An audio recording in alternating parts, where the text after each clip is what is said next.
Reflect Tamil Nadu செய்திகளுக்காக செய்தி வாசிப்பவர் பாரதி கண்ணையா.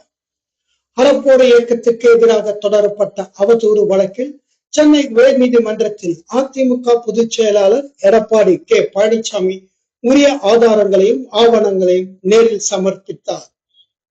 கடந்த அதிமுக ஆட்சியில் நெடுஞ்சாலைத்துறைக்கு டெண்டர் விடப்பட்டதில் முறைகேடு நடந்ததாக கூறி அறப்போர் இயக்கத்தினர் ஒரு குற்றச்சாட்டை முன்வைத்தது.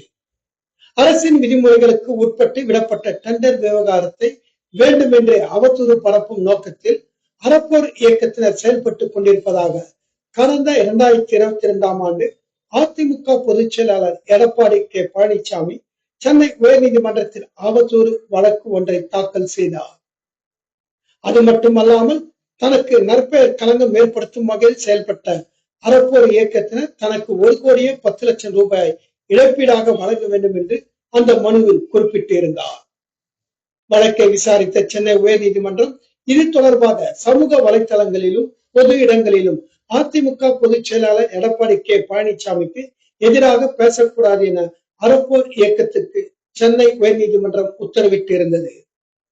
இது தொடர்பாக வழக்கு விசாரணை இன்று மீண்டும் உயர்நீதிமன்ற வளாகத்தில் மாஸ்டர் நீதிமன்றத்தில் விசாரணைக்கு வந்தபோது அறப்போர் இயக்கத்திற்கு எதிராக தொடரப்பட்ட அவதூறு வழக்குகள் உரிய ஆவணங்களை அதிமுக பொதுச் செயலாளர் எடப்பாடி கே பழனிசாமி நீதிபதி முன் நேரில் சமர்ப்பித்தார்.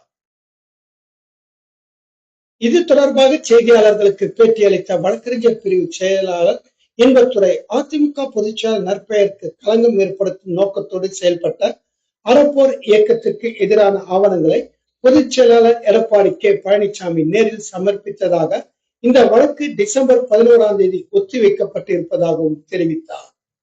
எமது சிறப்பு செய்தியாளர் ஆர் கார்த்திக்.